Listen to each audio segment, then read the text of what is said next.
my job as a leader is to make the people that report to me better than they believe they can be.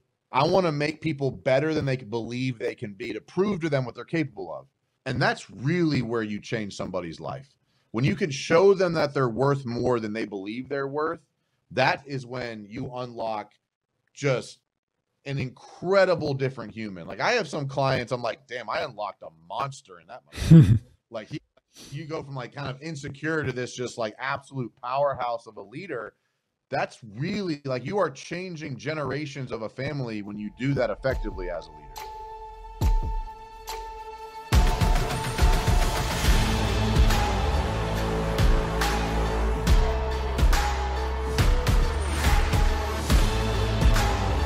This is Sparta! Welcome to another episode of Spartan Leadership. I'm your host, Josh Kosnick. And today we got the big stud himself, Mike Claudio. After years in corporate America, he left that world in pursuit of working alongside other entrepreneurial-minded individuals, I should say. With a focus in the construction industry, which I'm excited to talk and dive in deep on because it's a unique industry that Mike is serving at a really high level. He thrives on establishing consistency, effective communication, and a world-class experience for all clients. He's a keynote speaker, coach, author of Too Strong. Please join me today in welcoming the CEO of Win Rate Consulting, the big stud himself, Mike Claudio. What's up, man? Appreciate you having me on, bud. You bet, man. Well, I told you beforehand, I wanted to dig in a little bit on your past because it's a little bit unique as I've gotten to know you, and diving into the construction and kind of blue collar world is different than I think most people who seek coaching and seek building an entrepreneurial business. So tell us a little bit about your humble beginnings and growing up and to the man you are today. So, I think my relevant story starts with, I tried the college route and it didn't work for me. I failed out of college freshman year, actually. I don't have it. I never went back. It wasn't for me. Got a job in corporate America, and I worked at Verizon Wireless for over 9 years. Got multiple promotions. I was in the sales and leadership side of the organization. I was in the B2B space. So I did some retail sales, retail leadership, B2B sales, B2B leadership. Realized it wasn't going to be a long-term solution for me. I remember I was like 26, 27. I failed out of college, got a job there at 19. I was like 26, 27 going like, this is my future. Like, this is what I'm going to retire doing. And I'm like, I can't do this anymore. So I had the benefit of a good portion of my B2B sales experience was in the construction space. So that's how I learned about the industry. Like, basically, I was selling connected technology to business owners. So cell phones, tablets, vehicle tracking, stuff like that is what I sold. And so I really got to know these businesses and understand how they worked and understand like the family stories and those small kind of environment of, really, and I'm not saying other industries don't, but I think contractors, for the most part, the good ones, really care. They really care about their employees and their families and their customers. And I think every industry has good and bad apples. And I think the construction industry has plenty of horror stories, but the companies that do it right really care. And I fell in love with that. And my dad worked for a smaller company when I was growing up as a kid. And I always had a desire to work for a smaller company. And a good buddy of mine was a remodeling contractor. Trying to grow his business, but, wearing a tool belt and answering the phone at the same time can be a challenge. And so I was done with corporate America and he was looking to grow, and I'm like, cool, let's do this. And I took like $100,000 pay cut and went and worked for him for a couple of years. And that's really where I cut my teeth in the industry. And a lot of things I teach today, this was almost 10 years ago now that I got into the construction space and learned a lot through failure, through doing it myself. And, as a coach now, I don't want to say I pride myself, but I really try to focus on only coaching on and about things that I've done personally. I don't talk in theory. I don't talk in concept. I talk about, here's what I did when I was faced with that problem. And then I work with my clients to come up with a solution. Well, I learned a lot of it in that space. So I helped that company grow from a leadership perspective, but not ownership. Went to a roofing company, similar story. I took both companies grew by multiple seven figures because of the, we'll say, the knowledge and effort I brought to the table. And in that journey, a lot of people come to me saying, Mike, what were you doing about this? Or how did you do this? Or what would you do about this? And I started coaching people before I knew coaching was a thing. I just always really liked helping people. And I think I've shown that even in the conversations we've had, like I'm clearly passionate about helping people. Yeah, and for sure. And so in 2017, I coached 3 companies. What I would call now coaching at the time was just like, call me if you have any questions. I'll teach you what I know. Not knowing how powerful my knowledge base was. They all grew by multiple seven figures for free. Like, I just helped them because I'm a caring person. So in 2018 is actually when I was like, I got to monetize this. Like, I've grown companies from a leadership position. I've grown companies with consulting services now. I should probably find a way to monetize this. So April 2018 is when the LLC was officially created.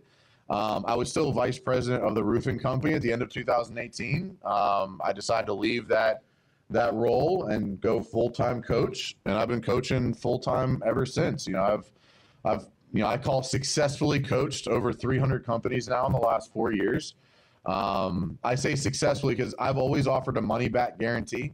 Like, if you don't get the value that you anticipate getting by working with me, at the end of the contract, I'll give you all your money back, and I've never refunded $1 to somebody who's put the work in. I have fired clients for not doing the work, and I have refunded them their payment or two, but I've never refunded somebody who's actually completed a contract. They've always, we'll say, successfully gotten the value. And so that brings me to present day. Over the last 8 months or so, 8 to 10 months, I've grown my team. This time last year, this time in 2021, it was just me and Lindsay and my wife, just a small team. I have 6 coaches now, 3 support staff members, several, we'll say third party, contractors for content marketing and distribution. But in the last, 8 to 10 months, we've scaled substantially. And sticking to the one-on-one business coaching model, though, I think there's a lot of great groups out there. I'm a part of many of them. But I think there's a certain amount of accountability that comes with one-on-one coaching that's a more, we'll say, tailored, customized approach. And it's hard to scale that as an individual. And so over the last 8 to 10 months, I've really focused on how to properly onboard additional coaches. So there's 6 coaches on the team now, all either currently or previously have run a multi-million-dollar construction company. So we all have real life experience that we're coaching from, which I think does differentiate us a little bit from a lot of other coaching companies out there. And look, there's right and wrong reasons, right? I think one of the biggest issues, and I'm kind of off topic now, but I got here, right? Conversation style. Just roll, brother. Yeah, but like one of the biggest issues I think I see with coaching and professional development world is that clients have an improper expectation of what they're signing up for. Let's use Arte as an example, right? That's where we met. If you joined Arte expecting to get one-on-one coaching time with Ed and Andy, you're going to be let down from a client perspective, but I think you came into it with the wrong expectations. Yep. So like, you don't join a group coaching environment for customized one-on-one help. And I think that like a lot of coaching programs and coaches get a bad rap. Some of them are idiots, right? They're absolutely idiots out there in coaching, but that's every industry has idiots. But I think a lot of times, like, we focus on one-on-one because it's hard to get that level of accountability and I don't want to call it hand-holding, but customizing the advice to your world and your resources and your assets, because the same piece of advice is never going to be identical across all platforms. One of the best things, and Ed and Andy talk about a lot in Arte, is don't take everything we say directly. Take it and interpret it for your world and your ecosystem, right? I think they do a good job expressing that. Most people suck at doing that on their own, which I know you've seen in just the years in Arte. You have the people who obviously implement and are able to understand it. But that's why I say all that to say, that's why we are focusing, and I'm trying to scale a one-on-one coaching company, because I think there's a really big need for those who are interested in investing in a more tailored, customized one-on-one approach that it's just different. And I'm sure you've experienced a difference as well. Like, there's value in all of it. And I'm in some coaching groups and I have a one-on-one coach as well, because I think there's value in the networking and being around like-minded people and getting more, we'll say, bigger picture advice. And then there's a like, hey, I need to make a decision on this, coach. What should I do? based on your experience. Because I'm in that process right now. Like I'm under contract to buy a commercial building right now. And I'm in the analyzation process of, do I move forward with this project or not? It's an empty shell. We're looking at, $600,000 to $800,000 in renovation costs. Does that make sense? So I can call my coach and say, hey, these are the actual details of what I'm dealing with. Here's my financial situation. Here's projections. Here's anticipated expenses. What do you think I should do? You're not going to get that from a group coaching environment. If I posted that question in our Facebook group right now, I'd have 99 stupid answers of people like trying to assume the details of my situation. And all different and probably all wrong. Like one time I remember I posted, like this might be one of the only times I've ever posted in the Arte group, and not picking on Arte. It happens in Apex. It happens in a lot of other groups. But, I said, hey, my numbers on my podcast dropped a little bit. Does anybody have any input on this? Like legitimately just kind of curious. And people were like, you're doing it for the wrong reasons. Like, why do you even care about the numbers? And if you're caring about the numbers, you're really not doing it for the audience. I'm like, you don't fucking know anything about why I do what I do. And if you knew me at all, you knew that's not a correct statement. I'm just trying to understand from somebody who's had experience in growing a podcast. I'm seeing a slip in my numbers. Do you have any advice? That's where having a one-on-one coach and why we focus on that, I think, is so important, because you can get more of the nuances that go into an individual situation. All right. Well, I agree with you as well, Mike. I have a personal coach, one-on-one coach. I've always had a one-on-one coach. And one of the things you mentioned that I want others to hear what he just said, when he hired coaches and brought them on, they all had significant experience in the industry that he's trying to impact. That's the one thing that he and I agree on, is that there's too many people that are coming into this industry that haven't done anything significant in their life. So how am I going to follow someone that hasn't actually done what I want to do? And so I love the fact that you're hiring people that have run multi-million-dollar construction businesses to help those that are trying to run multi-million-dollar construction businesses.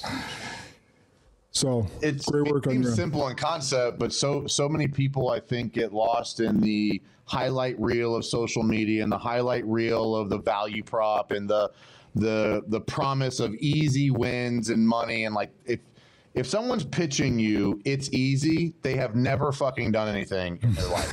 Because there's nothing about it that's easy and is ever going to be easy. And if they're pitching you an easier way, it's because they haven't actually, I think, accomplished anything of substantial. Because unless we're all wrong, it's hard to do something of substantial.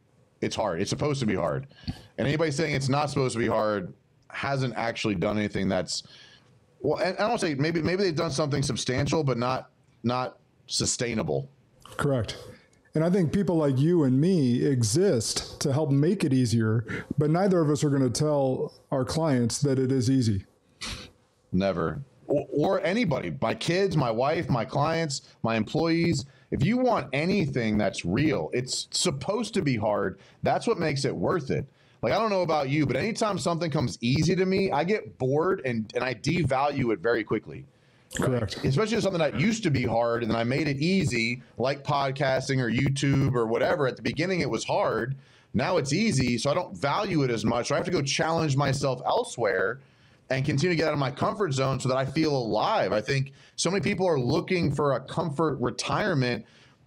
People die after retirement very quickly because they lose purpose. They lose their purpose. Because they lose purpose, they lose mission, they lose the ability to overcome challenges. It's rewarding. And when you lose that because you try to make your life easy, you tend to start to die a little bit, sometimes spiritually and emotionally, sometimes actually physically. So I don't want easy. I want hard, because hard is fun and hard is challenging and hard makes me think differently and hard makes me show up better. And I have to evolve. Like, one of my core values is continually evolve. I want to continue to find ways and look for ways and have ways to get better as a person, because it's fun setting a target, doing the work, accomplishing it, and then resetting a new target. That's part of life. And if you're trying to run it any other way, no matter what, you can be an entrepreneur, an entrepreneur, it doesn't matter, a student, it doesn't matter. If you're not chasing something bigger than yourself or an improvement in who you are, you're going to feel left out. You're going to feel unworthy. You're going to feel lost, because that's what makes you feel alive. Yeah. That constant and never-ending improvement.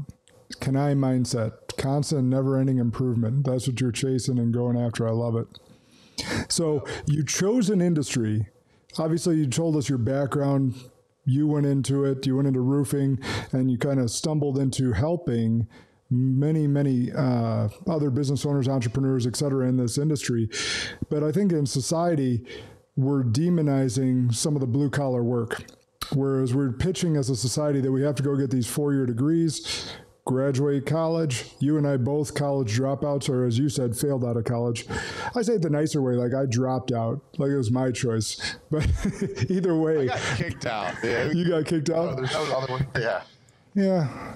I probably got kicked out basically by my parents telling me they're not paying for shit if I don't actually go to a class, which was a smart move on their part.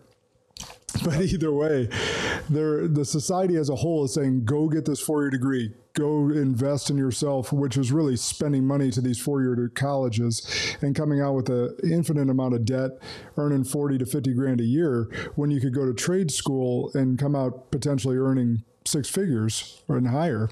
But you chose to go into this industry where people are, looked down upon. What are some of the joyous moments that you're seeing in this industry and choosing to work with these rough, quote unquote roughnecks and blue collar workers, and exclusively? Your company's killing it. I know the companies you're working with are killing it. Tell us more about that, because I want society as a whole to hear this message. So it's definitely a common theme where, blue collar guys feel like they can only be compensated for the hours they put in. And so one of the biggest, we'll say, wins for me in the process of coaching guys is teaching them how to, and that it's okay to become wealthy in a dirty industry, right? Not dirty as in slimy, like dirty as in like you got to get dirty to win in construction. Like it's a dirty job. And so helping them understand that, like, it's not just they have to be this hourly employee anymore, and that it's okay to become wealthy. It's okay to reimagine what success looks like for your family, because they get so stuck into doing the work that they forget to build the life, right? No one starts a business because they want to be a really highly paid employee. They do it because they want freedom. And the difference in what I would say white collar and blue collar is very geographically focused. You have to be on a job site to make money. Yeah. Like that's part of it. Like there's a body has to be somewhere delivering a product or a service in this industry most of the time. I'm sure there's some outliers like everything, but for the most part, you have to be on a job site. And helping a blue collar business owner realize that they can operate from an office and grow a company and become wealthy and have time for their family. I'm dealing with a client right now I was actually talking to earlier today. He'll probably do 13, 14 million this year. And he's been in business for 14 years. And he's going on a vacation next week with his family for the first time in 6 years. Wow. Because he's just been in the business. And so for the last 3 or 4 months we've been working together, I've helped him learn how to create leaders in place and leaders in charge, and how to offload and offset and develop strategies and SOPs so that he doesn't have to be in the business every day. His marriage is better. His kids are appreciating him more. He's appreciating himself more. He's healthier because he's able to work out more. But like this dude, for the majority of his business life, has been dedicated to being in it, doing it, participating in the labor necessary to execute it. And so for me, taking somebody like that who's built a successful 8-figure company, but was not building a successful life. Right. And I'm sure there's white collar guys that overwork themselves in their business, like attorneys and other things, right? For sure. But I think in this one, because you have to be on a job site, it sometimes is harder to pull away from, because you have to trust your guys to do a good job in your customers' homes. So we primarily focus on residential construction. So like you're in people's homes, and like you have to trust your guys to perform and do their job and follow through and have quality control. And there's a lot that you have to divulge to them to get them there, but it's possible. And so for me, some of the biggest wins is taking a business owner who's stuck in his business and teaching him how to like offload and delegate and outsource and eliminate so he can be on his business and in his life. I say him, I deal with women as well. I probably have about a dozen female clients as well. And I think they deal with it even worse because of the, female image in the blue collar world is even harder to get ahead in because you're just, in the grand scheme of things, women are looked at differently in blue collar than men are.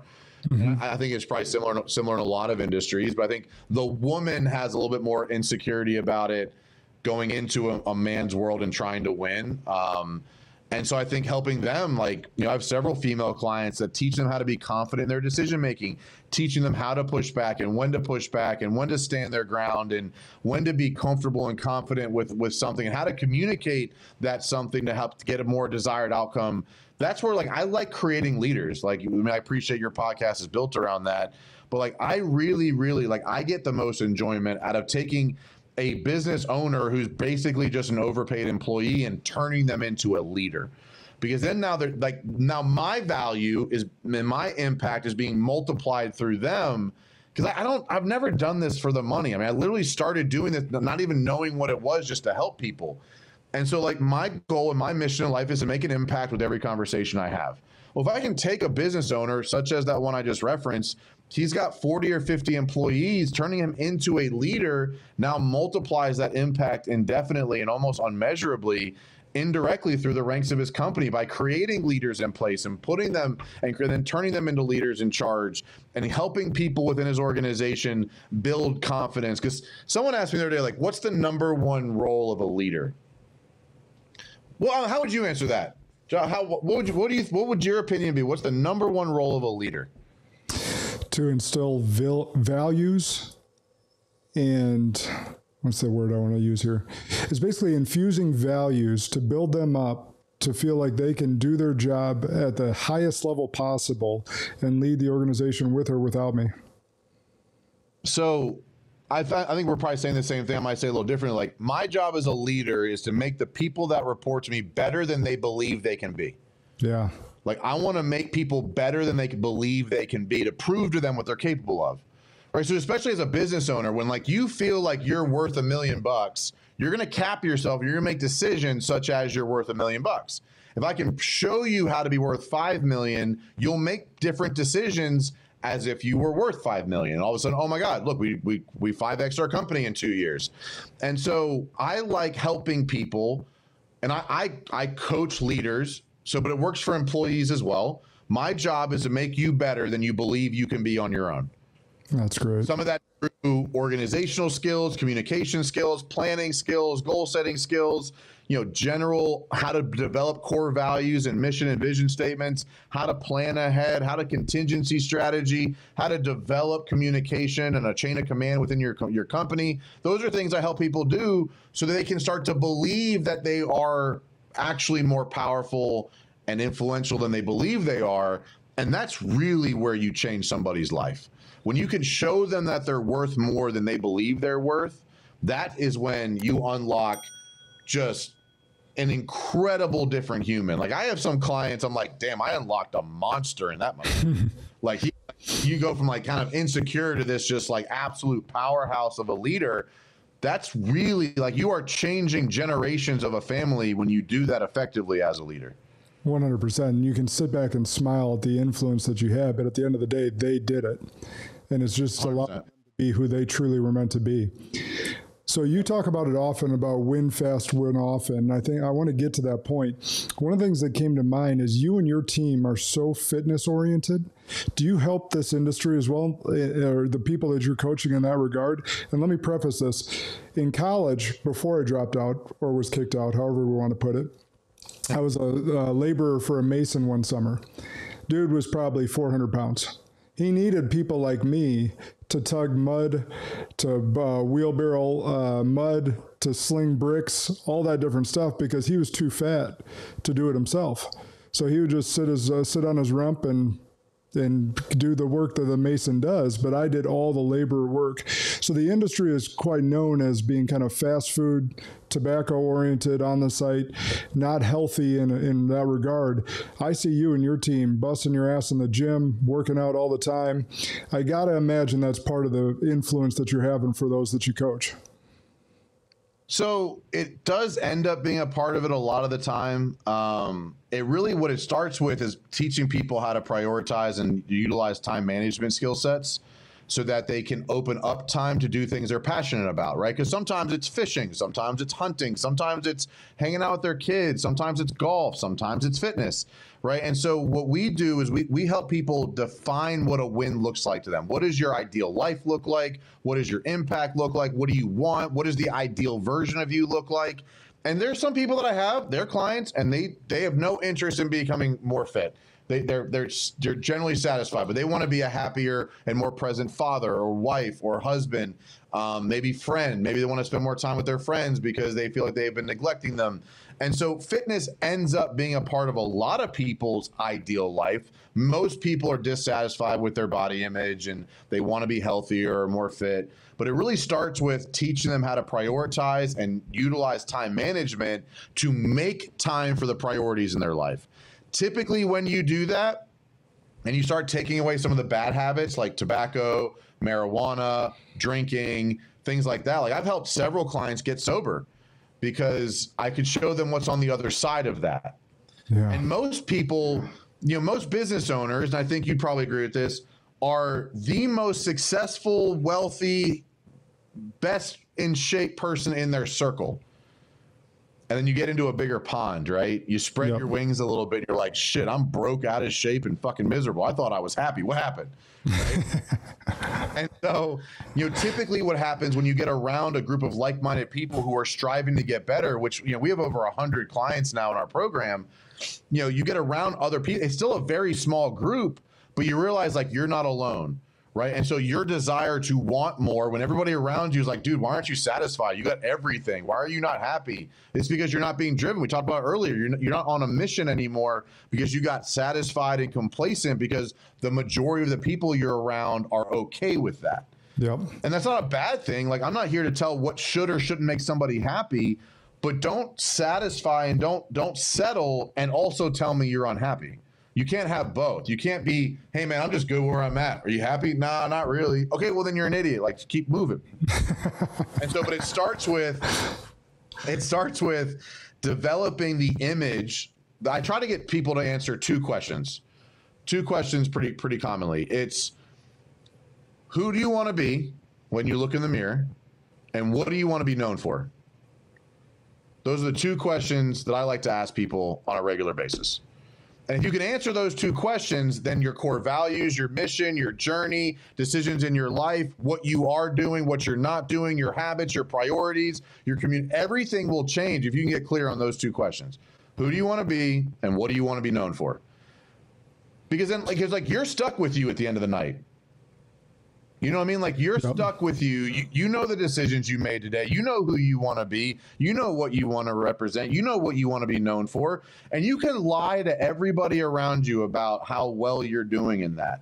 Well, who you can't lie to is yourself, because you know that cigarette that you snuck out to have today, or the porn that you watched that you knew you shouldn't have, or the girl in the DMs that you've been talking to that you know you shouldn't be. No one knows about that shit, but you do. And it destroys who you are, and it makes you embarrassed to be out there and go chase things, because what if somebody finds out? And so if you can answer those two questions, I can help you develop priorities. I can help you time manage more effectively, and I can help you accomplish. I said this the other day in a social media post. I said, if you can tell me what you want, I can help you get there. I can't tell you what you want. You know what you just uncovered?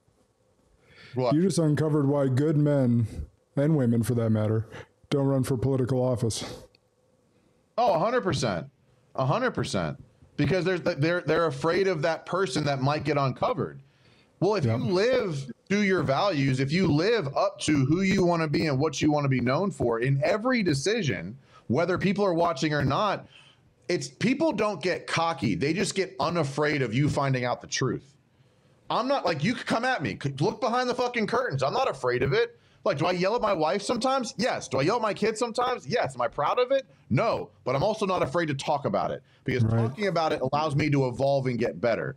You know, my wife and I think, are an example of what really, really well communicated couples can look like, because we both fail, but we've gotten really good at understanding how to talk through those things and evolve and learn and be okay saying, hey, I'm just not happy right now. Or you did this and it really bothered me. Or, hey, when you said this or did this, this is how it made me feel. Like that allows me to like be open and be comfortable and be confident, because I'm not trying to hide anything. Like, I have wants and she has wants, and that's okay. People are so afraid to ask for what they actually want in life because they're afraid of what people might say about it. But then they like hate the life they built because they never actually asked for what they actually want. Like, if you know for a fact you like when your wife does that one thing, tell her you like it when she does that one thing. Don't ask her to read your fucking mind and figure out what you want without telling her. And conversely, if you don't like something she does, tell her that. 100%. 100%. It's a great dichotomy.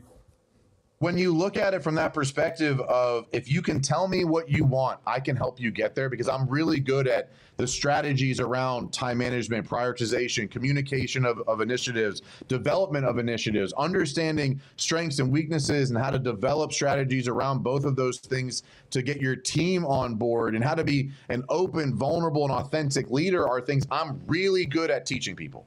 Do you find that most people know what they want? No, most people don't. I've experienced that as well. They can say, I want a nicer house. Well, what does a nicer house mean? I don't know. Bigger. Well, how much bigger? Right? Or like, I want to be fitter. Well, what does that mean? I want to be happy. How? What is that? What makes you happy? I don't know. You know, like, so I think people have an image that they can measure themselves to, whether it's stuff, wealth, cars, relationships, whatever. They have an image they can relate themselves to, but they can't actually tell you what they would want to be in that new, we'll say that new level. Yeah. And so I actually use jealousy as a tactic here. What I say is, if you can't tell me what you want, tell me what makes you jealous. Because that's your body telling you you want it. So jealousy, in my opinion, is not a negative emotion unless you allow it to allow negativity into your life. Like, that's how I can tell you right now, I don't give a fuck about boats, planes, Lamborghinis. None of that shit makes me jealous. You know what makes me jealous? Freedom of time. I like hiring people to do shit I don't want to do. When I see somebody with a driver or a private chef or a nanny or a housekeeper, that shit makes me jealous. So you know what I did? I went out and did those things. I don't say an average car. I have a really nice muscle car, but I don't need a $300,000 vehicle. I'm happy with my F-250 and my Challenger Hellcat. I'm perfectly satisfied with that. That's my happiness. But Mike, don't you want like an exotic? No, I don't want an exotic. I want Mia. Mia's incredible. Mia's our nanny. Mia's fucking kicks ass. I will spend a couple $1,000s a month on Mia before I ever buy a fucking exotic car. But because that's what winning to me looks like. You talk about win fast, win often. I think people are afraid to define what winning looks like to them, so they never get there. But this is my journey. This is my life. Yep. I can define what winning looks like to me. And so many people are afraid to say that and just be it. And so, an example, my wife and I sold our house in 2019 and moved into a townhouse so that we could reinvest everything back in the business and get rid of all of our debt. So like, there was a little bit of imposter syndrome there and a little bit of embarrassment of like, I'm a successful business coach living in a fucking townhouse. But I did all of that so I could buy this house. And I'm not bragging. I'm not trying to brag, but we just bought a 7,000 square foot house on 3.5 acres. I'm putting in a $250,000 pool right now. I lived in a townhouse for almost 3 years so I could do this. Because how many people would be willing to do that?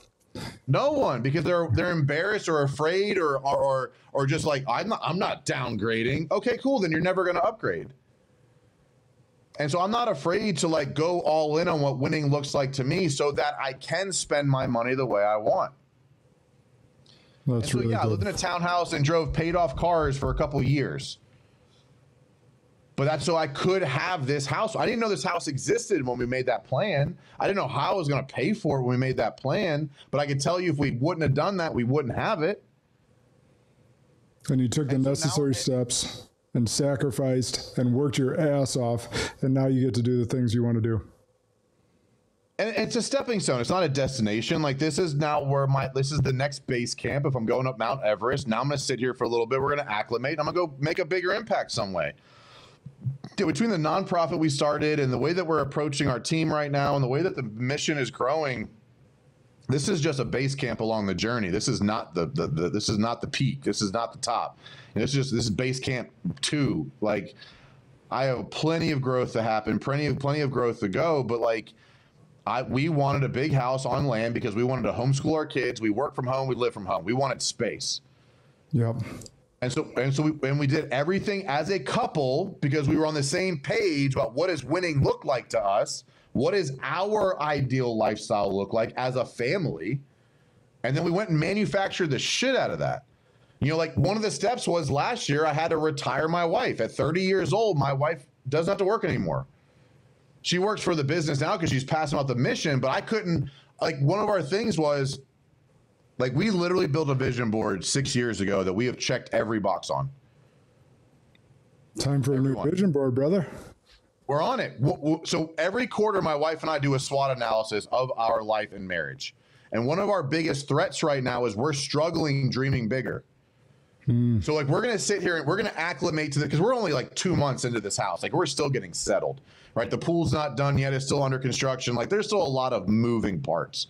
So our plan right now is to spend the next couple of months just acclimating to this new level so we can have more of a, we'll say a firm foundation for us to dream bigger. Because right now, one of the biggest threats in our life is it's hard for us to dream bigger than this because this is everything we could have imagined our life to be. And that's scary because of everything we talked about today about having that mission. So now the mission is less stuff and more experience and impact. So I started like my next vision board list. It's significantly more impact and experience driven than material things like the house we got, the cars we got, the lifestyle we got, the nanny we got, like the housekeeper we got. So we checked a lot of the, we'll say, materialistic things. Now that we have those, the next list and the next vision board will be much more impact and experience driven. The traveling we want to do with our boys, you know, the impact we want to make, the stages I want to be on, you know, the general approach to how we're going to be viewed in life as a member of our community. Like, that's all part of the next vision board because we got a lot of the foundational stuff in place. Now we get to go out and make a massive impact. You brought up your charitable organization. Let's talk about that briefly because you just made a big impact. Is it Champion Shoes? Did I get that correct? Yep. Yeah. Champion Shoes. So Champion Shoes, tell us about that, where the audience can potentially, you know, help you out on your mission because it was really cool. And I was watching your Facebook posts as that happened. So we started Champion Shoes November of 2020. It kind of started, I'll tell you the whole story. We got enough time. At the end of every year, Tiffany and I, my wife, we do what we call the balancing of our blessings, where we give back at the end of the year, and we'll say in a contribution equal to our blessings from that year. And early on in our marriage, it was like volunteer time because we didn't have any money. And then we started like giving checks to the church or other organizations. Well, in 2020, I wanted to get the kids involved. And, you know, writing a check, the kids don't really grasp that. And so we were on a family walk. It was like in late fall in 2020 as a family. And I asked MJ, my oldest, he was 4 at the time, like, MJ, what do you love right now? And like most 4-year-olds, it's like the closest thing to their face. Right? He's like, I love my new shoes. I'm like, oh, what if dad and you go buy 100 pairs of shoes? You know, we'll take $5,000, babe. We'll spend $50 per pair on average. Let's go buy 100 pairs of shoes and give them to kids that can't get new shoes like you have. And he's like, oh, that'd be awesome. We can give them the red ones. It was like a really cool family moment, right? And I was driving home from the gym probably a month later. And this is like October 2020, September, October 2020. And I remember thinking, like, why am I limiting it to 100 pairs? And why am I limiting it to 1 year? Like, that's not how Claudio does things. And so I literally got home from the gym and Googled how to start a nonprofit and just followed the steps. Like I literally just Googled it. Step 1, done. It took probably 6 weeks to go through the whole process. And we launched officially Black Friday 2020. And between Thanksgiving and Christmas, we raised like $35,000 and sent out over 500 pairs of shoes to kids. We collect children through organizations like Big Brother, Big Sister, Boys and Girls Club, churches, schools, that kind of stuff. And I was like, shit, okay, people are passionate about this. And so like 2021, we kind of got our feet about us. And then this year we hired an executive director, an events and volunteer coordinator to really take it to the next level, because like Tiff and I don't make money from this. You know, we raised a little over $200,000 last year, and we sent out probably 2,500 pairs of shoes last year. And we said, we got to take this to the next level. Like that's just, we have to evolve, right? We have to increase the mission. And so we hired some people this year, and we're going to do over 2,000 pairs of shoes just for back to school this summer. That's awesome. I placed an order for about, I think it was like 1,900 pairs with Academy Sports. So Academy Sports has become one of our primary supporters of the mission. And so they help us get good pricing on shoes. But we placed an order with them for almost 2,000 pairs of shoes. And every pair gets wrapped. Every pair gets a handwritten note that says, "We believe you are capable. Go be a champion." Because like my image on that is, if I can get one kid to take that handwritten note and put it in their bathroom mirror and believe and have hope that they can fucking accomplish something in their life, it's worth the whole thing. Because there's what I have found in learning about these stories and these kids and these families is there's just a lot of lack of hope. And a lot of lack of capacity and capability. Like they just don't think that they're worth anything. And I hate to say it that way, but like that's how these kids feel, because they don't have anything to show them that they are worth something. And so if I can get one kid to read that note that says, "We believe you are capable, go be a champion," and it impacts their life, and they get to walk into school this year with a brand new pair of shoes for the first time maybe ever in their lives. And like that, I truly believe there's nothing that replicates the confidence that comes from putting on a new pair of shoes. Like there's just nothing that feels like that. Like you put them on, you stand up. I don't care how old you are. You put on a new pair of shoes, you feel different. Yeah. So we deliver that to the kids all over the country, and we're not regionally focused or anything. You know, we live in the Carolinas, but we ship all over the country to organizations who have kids in need. And you know, we raise money from, you know, people like yourself and other entrepreneurs that are in our ecosystem. And, you know, so if you want to learn more, if you go to achampionshoes.org, that's the website. And it talks a lot about who we are and what we're about and the mission that we're on. No, I love it. And you're having such a big impact, and you're right. I paused for a second because I was thinking about, I literally just bought 3 pairs of shoes because they're half off, honestly, but they're also my favorite kind of shoes. And I remember putting them on. One of them was a running shoe. First time I went running in them, I was like, man, these feel good. It wasn't even that I look good. Of course, I probably look good, but I felt good putting those shoes on. So I feel it in the kids that, you know, have only had hand-me-downs their whole life, or just have not been able to get new shoes, to be able to put those shoes on to go to school with confidence, and most importantly, to get that note from you. Maybe they've never heard those words in their life. That is really cool, Mike. So yeah, no, it's about the impact more than anything. But, you know, I think there's a lot of people, especially in the entrepreneurial space, who can remember not having anything, even in their entrepreneurial journey. You know, at some point they like couldn't afford basic shit. You know, even for us, you know, like we used to have to penny pinch down to the dollar for grocery shopping. We used to have to penny pinch on gas. You know, there was a time when like you would run our card and like we weren't sure if it was going to go through or not. Like if you've not been through that, you haven't lived. Referrals are on top of mind for me all the time, and it's in any business. And I've heard you speak about the power of referrals. And I did that a lot in the financial industry, and I coach a lot of advisors, and that referral pipeline never dies. So whether you're in the financial industry, the construction industry, leads are always at the top. Can you talk more about what it means to beat your consumer to Google? No, that's one of my favorite things to say. Like, you want to beat the algorithm, beat your consumer to Google. So if you look at how we'll say the average consumer judges their buying comfortability. They typically ask friends and family first.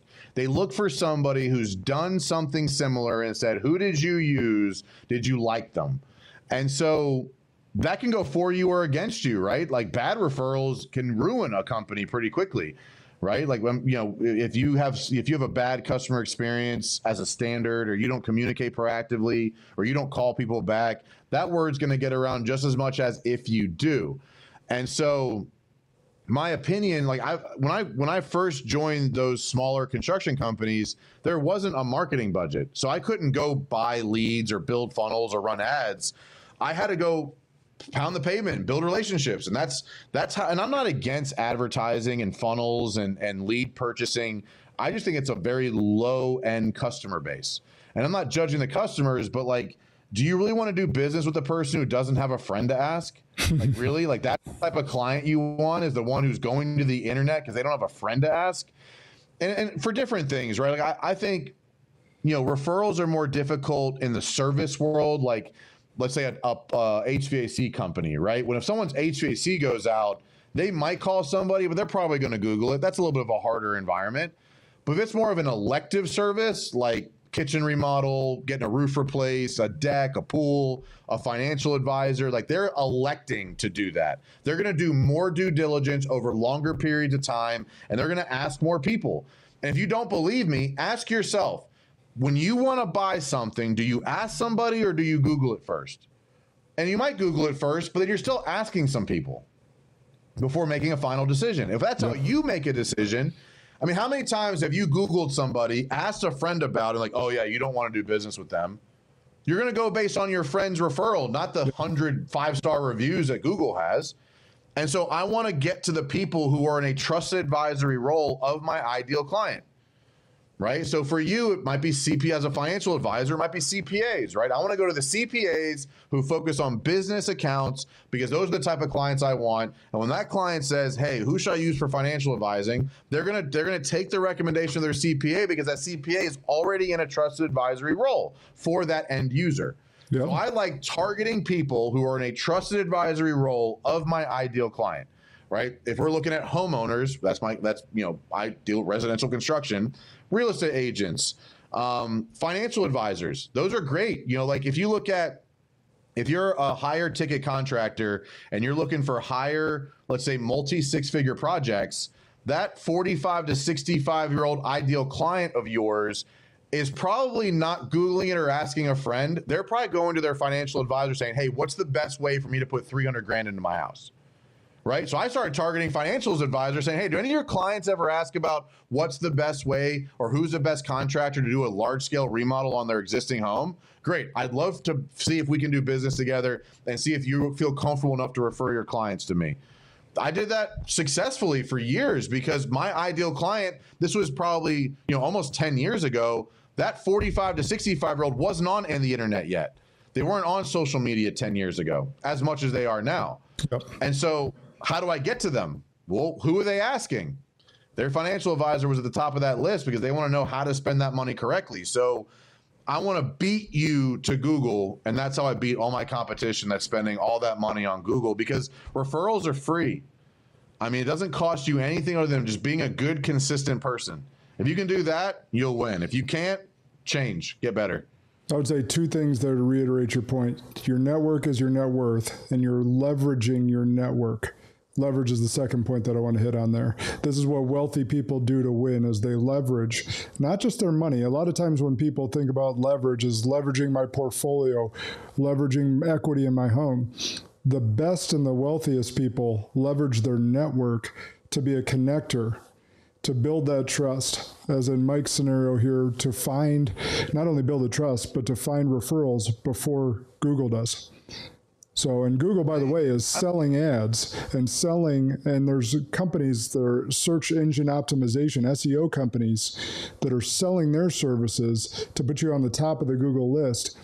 Mike just told you a way to beat all of that. Yeah, it's just how my ideal client makes a decision. They're going to ask a friend or family member as part of their discovery phase, and I want those people to know me by name and tell them why they would want to wait, and like be very diligent in making sure they know the value of doing business with me. Well, Mike, I want to be respectful of your time. We've hit on so many awesome points today. Some really practical stuff that Mr. Claudio said. Vision board, quarterly meetings with his spouse. Two things that not enough people are doing. I know this as a coach and as a friend of people that I just have serious conversations with. I know that's not happening, and those are two very practical things that Mike brought up. A very successful individual that's worked with his spouse in business and having a successful family in the household. It works. So those are a couple practical things. We talked about how to beat Google. We talked about how to be passionate and purposeful. So Mike, last question as we part today, I want to turn it on you. What do you want to be remembered for? The example of a champion in everything I do. Awesome.